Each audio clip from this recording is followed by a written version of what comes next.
Eu estou aqui com o Salmo 91 aberto, aquele que habita no esconderijo do Altíssimo, cantamos agora há pouco, e descansa à sombra do Onipotente, diz ao Senhor: Tu és o meu refúgio, a minha fortaleza, o meu Deus em quem confio. Este verso, nós muito bem sabemos, muitas vezes em traduções muito mais antigas do que a que eu tenho em mão, que é na excelente Nova Almeida atualizada, tem sido utilizado como uma espécie de amuleto. Isto é, se eu tiver na minha casa, no meu escritório, uma Bíblia aberta neste versículo, nada de mal me acontecerá. Há pessoas que leem também o Salmo como se fossem mantras. Eu descobri uma pessoa que escreveu um livro sobre os mantras dos Salmos. Mantras são aquelas orações curtas na experiência de fé, em que se repetem palavras, né? Está até um pouco ironizada na propaganda de um jogo digital recentemente, aquela ideia do mantra. O que nós podemos fazer então com os salmos? Devemos ler os salmos assim? Será que os salmos têm poder? A resposta é não. Os salmos não têm poder. Quem tem poder é o Deus eterno cantado nos salmos. Mas às vezes juntamos tanto as palavras que acabam se confundindo em nossa mente. Quando eu li, você observou que tem um E, aquele que habita no esconderijo do Altíssimo e descansa. É esse que diz ao Deus eterno que nele tem confiança. Porque indica claramente o E descansa numa condicionalidade. Não basta eu afirmar ou cantar. Eu tenho que vivenciar, eu tenho que experimentar. Todos nós devemos tomar muito cuidado para a nossa religião não se transformar numa idolatria. Idolatramos a Bíblia, idolatramos os salmos, particularmente um salmo este ou aquele, quando na verdade devemos sempre estar muito atentos ao conteúdo, à letra do que o salmo ou qualquer outro versículo está nos dizendo para o nosso crescimento pessoal. Isso tem a ver com a situação quando nós passamos por aflições. No culto anterior, você depois pode ver lá, eu fui mais explícito a esse respeito, eu disse basicamente o seguinte, o resumo do sermão foi esse: o Deus eterno não nos manda aflições.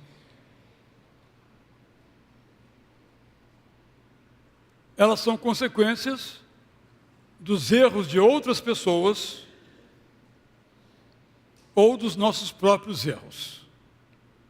Mas, embora não seja o autor das aflições, o Deus eterno garante que estará conosco durante as aflições. Estamos repetindo isto porque nós ouvimos um outro tipo de religião todos os dias. Que aquele que habita no esconderijo do Altíssimo, sobre esses não vem aflição.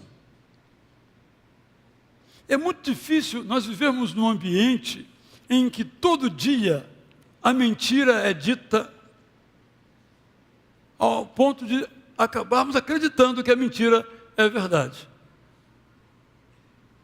Disse também eu que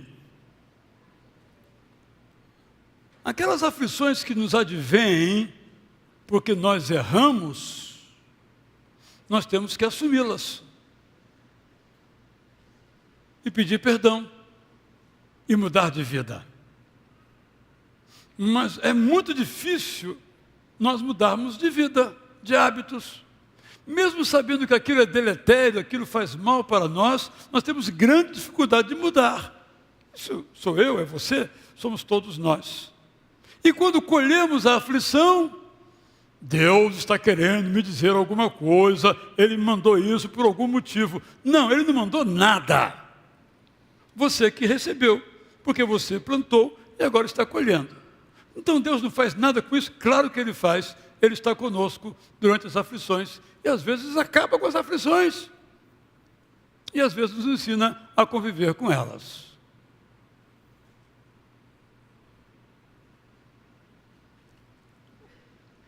Quase todos aqui sabem, só os mais novíssimos que não, que desde menino eu sou surdo do lado esquerdo. Passei por 3 cirurgias.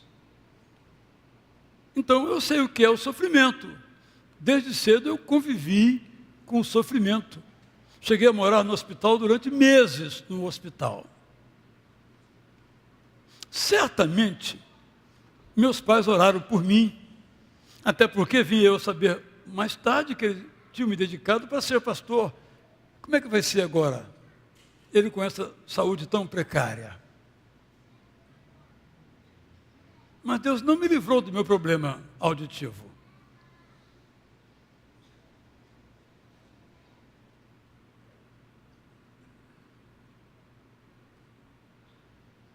Mas me ensinou a conviver com ele. Eu sou um surdo muito feliz. Brincadeiras eu até faço dizendo que assim eu não escuto tudo, porque algumas coisas nem vale a pena ouvir. É só uma brincadeira, eu não tenho dificuldades com isso. Surdo parcial, é claro, só de um ouvido. Mas eu estava me recordando ao preparar essa mensagem hoje, que quando eu fiz a 3ª cirurgia, a primeira eu tinha 8 anos de idade, a segunda 20, e a terceira 21. E se tudo corresse, 21 anos de idade, se tudo corresse bem, eu faria uma 4ª. Correu bem, eu falei para o médico, tá bom, chega, né? Que se a 4ª corresse bem, eu faria uma 5ª. Mas a terceira foi muito sofrida. As outras não me lembro, a primeira e a segunda não tenho lembrança. Só do hospital onde eu morei há algum tempo. Mas não tenho lembrança. Mas a terceira, até hoje eu me lembro.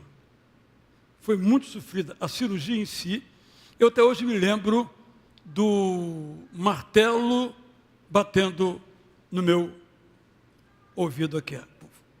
A cortar. Até hoje o som bate aqui, até hoje. E o pós-operatório foi muito sofrido. Eu passava mais ou menos bem o dia.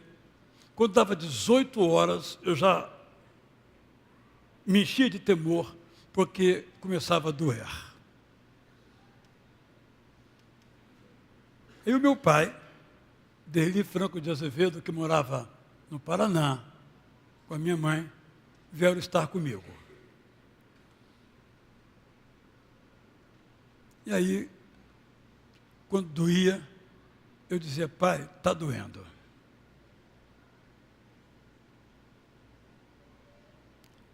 Aí ele vinha, orava por mim. A dor passava e eu dormia. Foi assim durante várias semanas. Deus não me livrou da aflição, mas Deus atendeu a oração do meu pai e aliviou a minha dor.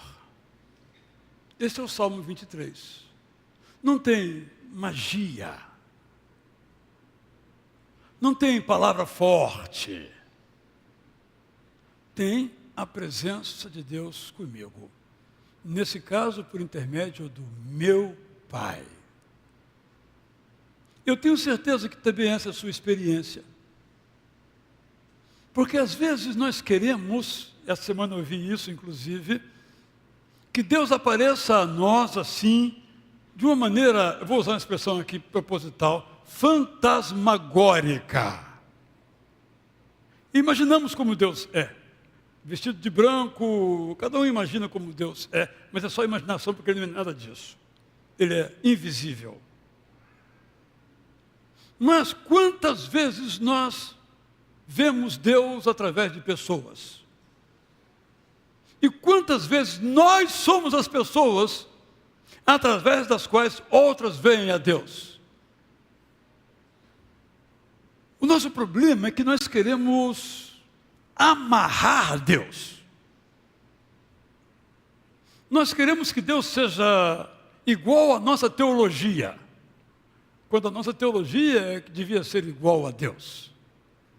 Eu saí um pouco do que eu imaginei, até da oração que o diácono ia fazer por mim, eu rompi tudo por falha minha, essa pelo menos. As demais, depois você vai ter essa oportunidade ainda hoje.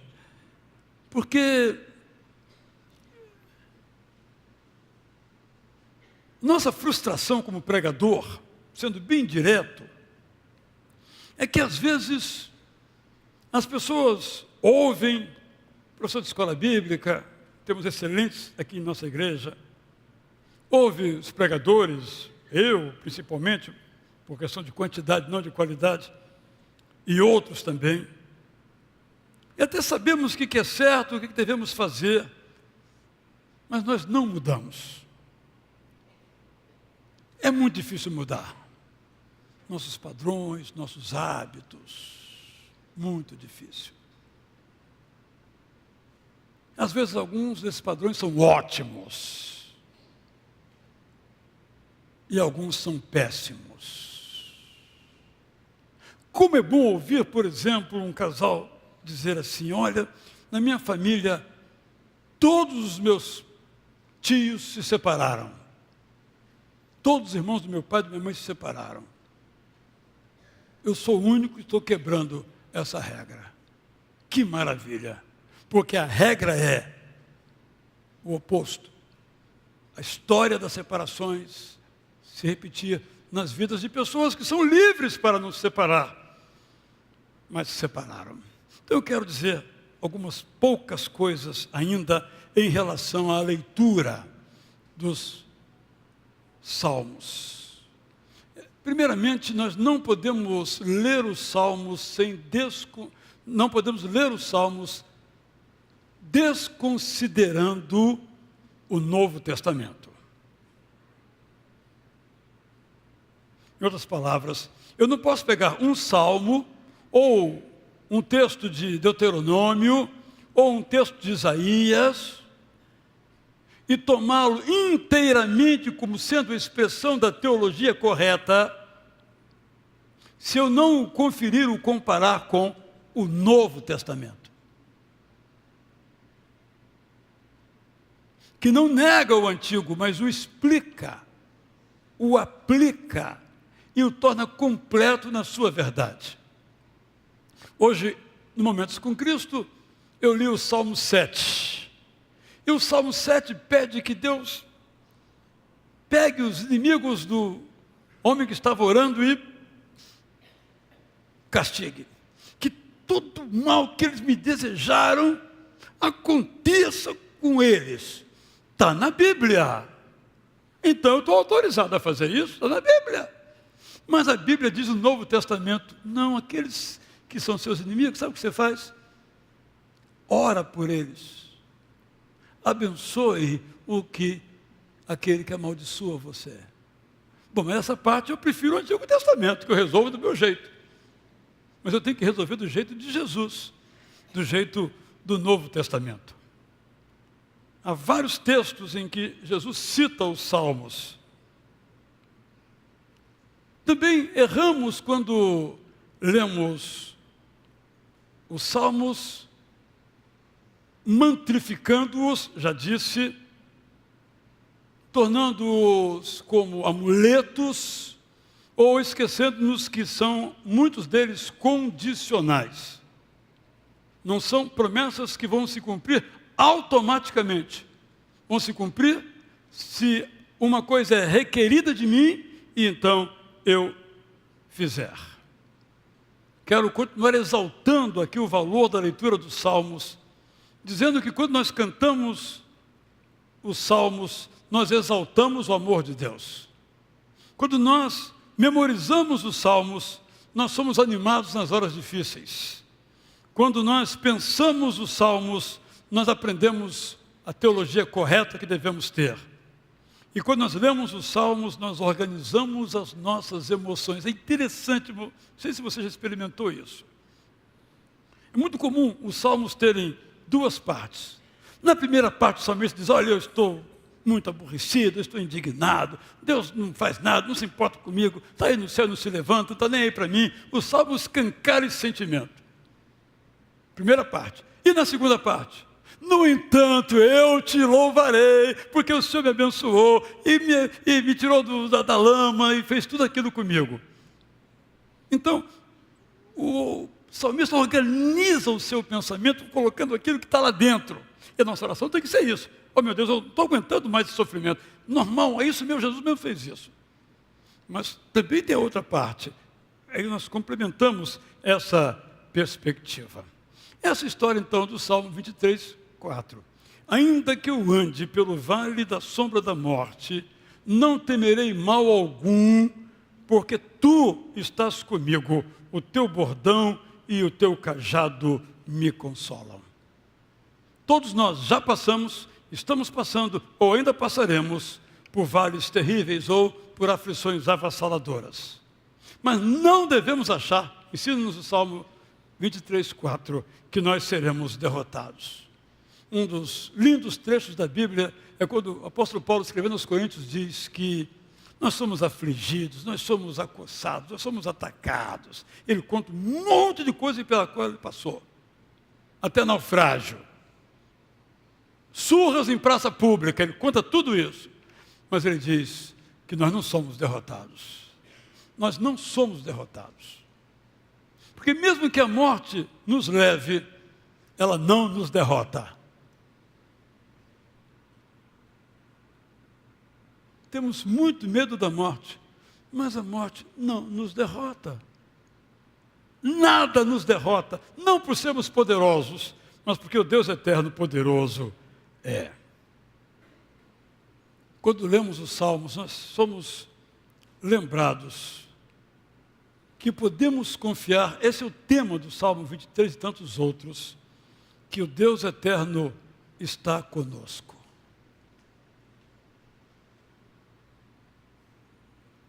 Como é que Deus eterno está conosco?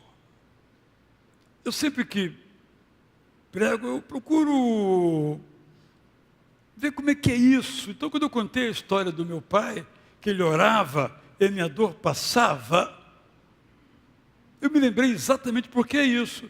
É o Deus eterno comigo, através do meu pai. Não que a oração do meu pai fosse poderosa, embora eu às vezes ache, mas deixa isso para lá. Mas porque o Deus da oração do meu pai era poderoso. Talvez Deus desse um outro jeito de aliviar a minha dor. Não sei. Mas Deus usou o meu pai para aliviar a minha dor. A presença dele comigo foi a presença do meu pai. Esse salmo está aqui para dizer que talvez você esteja, de fato, no caldeirão do inferno. Não vê saída, não vê alternativa, não vê perspectiva, não vê cura, não vê solução. Mas Deus eterno está com você. É bem conhecida aquela passagem da experiência do Antigo Testamento, em que um poderoso exército atacou Israel do Sul. Era uma imensidão, diz o poeta bíblico, que se parecia àquele exército da Síria, como se fosse a areia do mar. O medo tomou conta, não só do rei, como tomou conta de toda a população.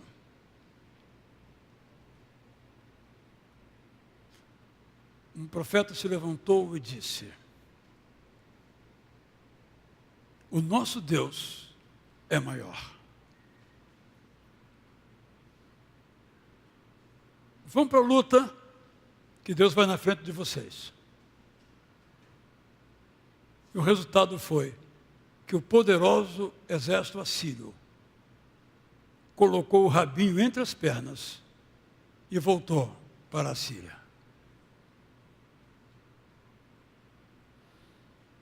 A imagem é um pouco vulgar, eu sei, mas apenas para dizer que Deus é inderrotável. Logo, nós também somos inderrotáveis. E mesmo que a morte seja uma circunstância em nossa vida, é apenas isso. A morte é apenas um momento da nossa vida, não é a nossa vida, e nem o fim da nossa vida, no caso extremo dela, ou de uma doença muito pertinaz. Eu viver, você viver, na absoluta certeza da presença de Deus ao seu lado, esta é a maior bênção que nós podemos receber. Não é não ter isso ou ter aquilo, não sofrer isso ou sofrer aquilo, nada disso, porque tudo isso passa. O que não passa é a presença de Deus. E conosco Ele nos conduz. Às vezes para nos tirar da dificuldade. E às vezes para nos capacitar a viver durante essas dificuldades. Há algum tempo atuou aqui conosco, ou depois, por nós ordenado, o pastor Henrique Arruda. É o pastor de nossa igreja filha, com o mesmo nome nosso, em São Gonçalo. E o Henrique Arruda, naquela época, era gerente de banco, fazia muito trabalho de visitar os clientes, tinha e tem uma deficiência na perna. Ele anda com alguma dificuldade. E um dia eu disse: Henrique, eu fico imaginando você o dia inteiro visitando clientes, a dor que você sente. Ele disse: é verdade. Eu chego em casa, tomo banho, descanso e durmo, e amanhã começo de novo. Tudo bem. Bem, Deus poderia tirar a deficiência dele da perna? Poderia. Deus é absolutamente soberano. Mas ele aprendeu a conviver com a sua dificuldade. E talvez, no bom sentido da palavra, tirar algum proveito daquilo e então tocar a sua vida.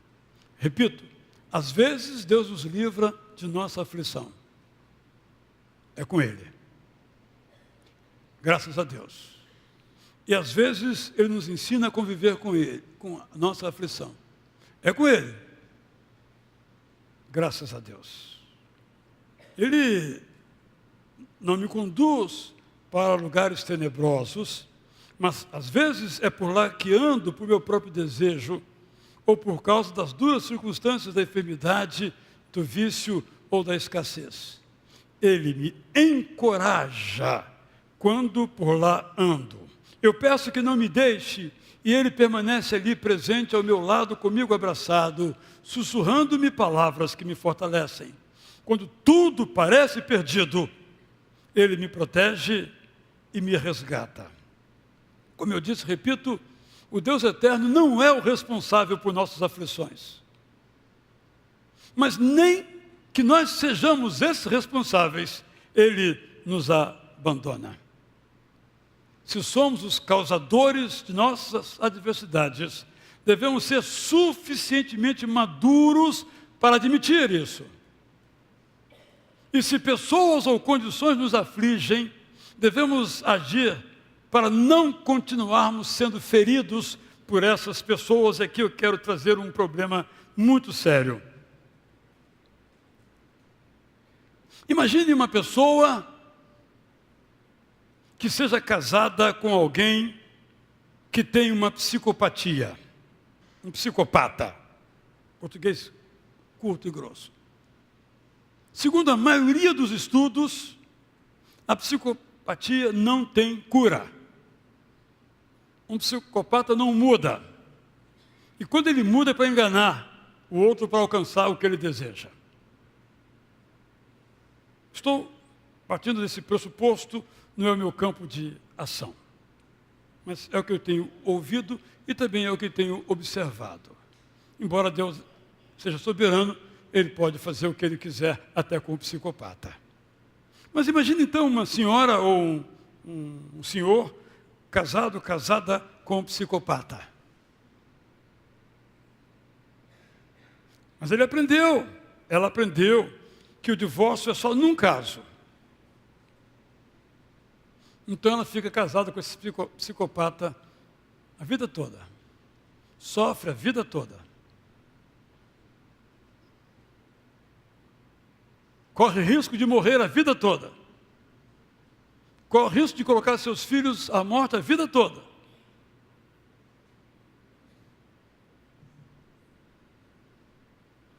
Pode essa pessoa então se separar? Ou ela tem que se submeter a esse jugo totalmente desigual de uma violência anunciada e de um fim trágico próximo de acontecer, a menos que Deus faça uma intervenção? A resposta é mais simples, o casamento é para sempre.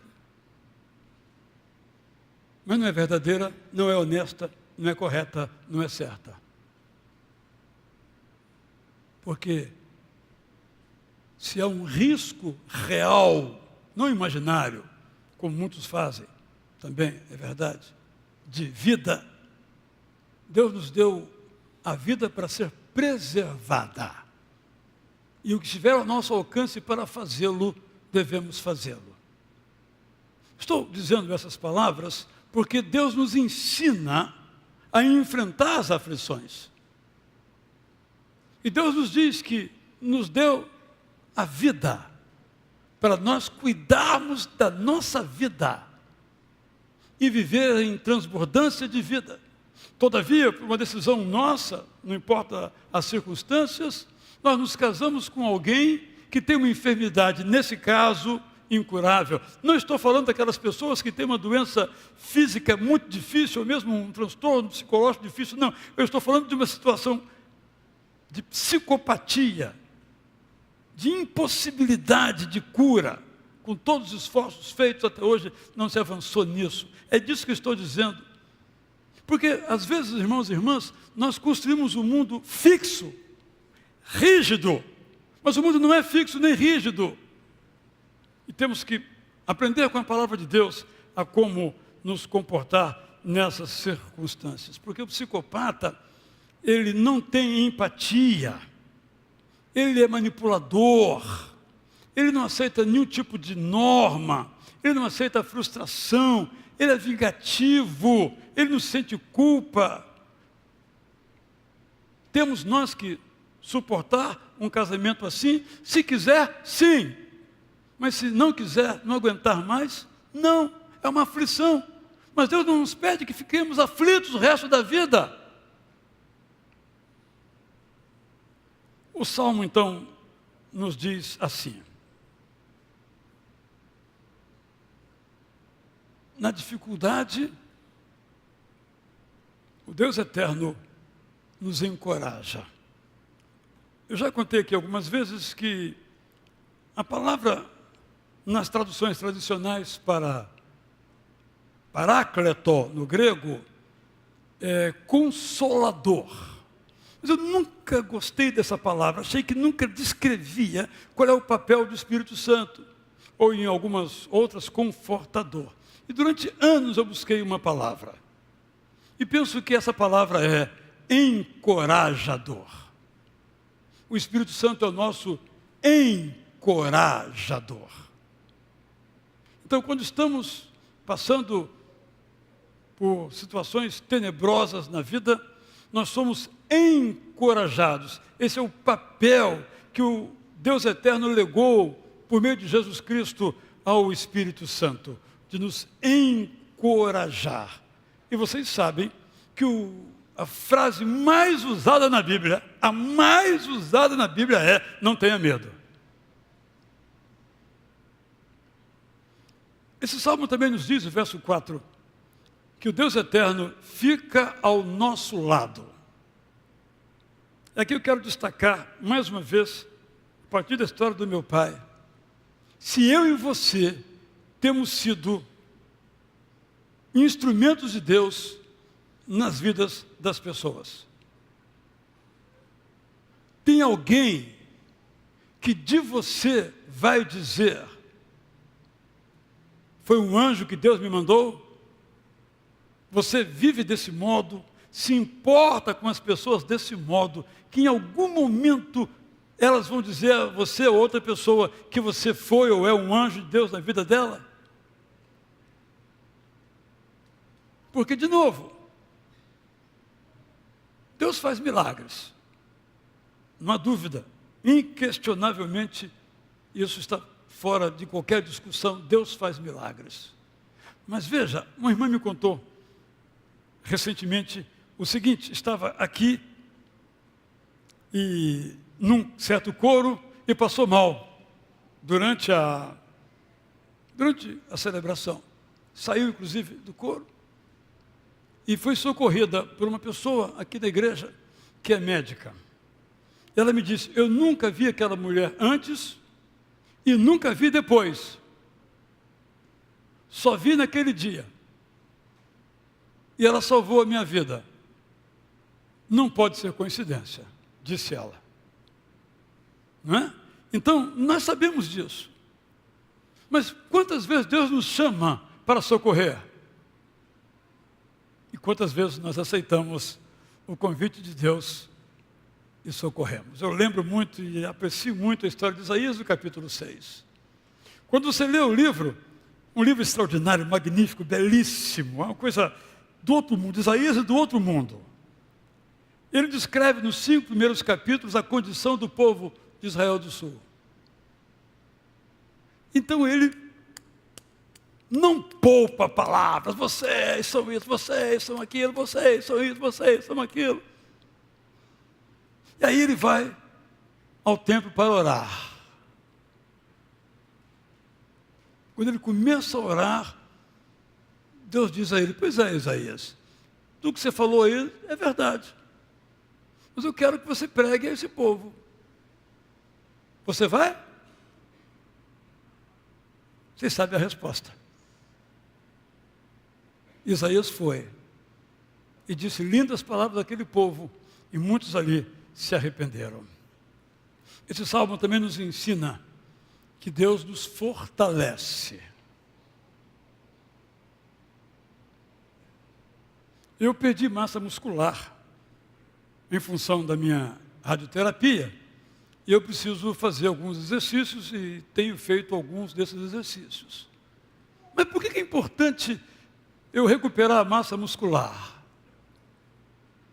Porque a perda de massa muscular tem muitas consequências. Muitas. Nem vou mencionar aqui. Eu preciso recuperar isso. Uma das maneiras é fazendo exercício. Ou seja, eu estou fraco. Eu não percebo isso, mas perdi massa, eu estou fraco. Eu preciso me fortalecer. Por que estou dizendo isso? Exatamente para ilustrar. É que quando nós estamos fracos, Deus nos fortalece. No meu caso, eu tenho que fazer exercícios físicos. No plano espiritual, de igual modo, eu tenho que exercitar minha confiança em Deus. Porque quando eu estou fraco, essa é a promessa. Paulo disse, Paulo experimentou, Paulo viveu, eu sou fortalecido. É isso que o Salmo nos diz. Não temos que ficar fracos a vida inteira. Nós podemos ser fortalecidos. E por último, o Salmo nos diz que há situações que Deus simplesmente vem e nos tira dali. Ele nos resgata. E a imagem aqui desse Salmo, preciso terminar, é que possivelmente esse poeta, Davi, muito possivelmente, estava sendo perseguido, correndo de algum bandido.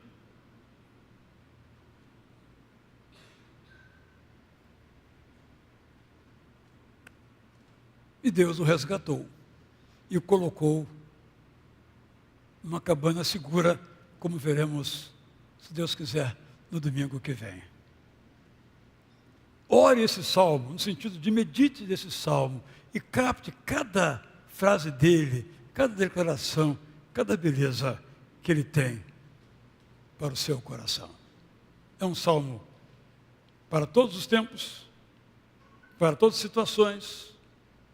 Os versos 1 e 2 nos falam da alegria da caminhada com Deus eterno, em lugares lindíssimos. E o verso 4 nos fala da grande dificuldade, porque vivenciou que a nossa vida é assim. Mas Deus é o Deus de quando as coisas estão bem e de quando as coisas não estão bem. Por isso nós bendizemos o nome de Jesus. Ele de fato é o nosso refúgio verdadeiro, como agora iremos em pé cantar.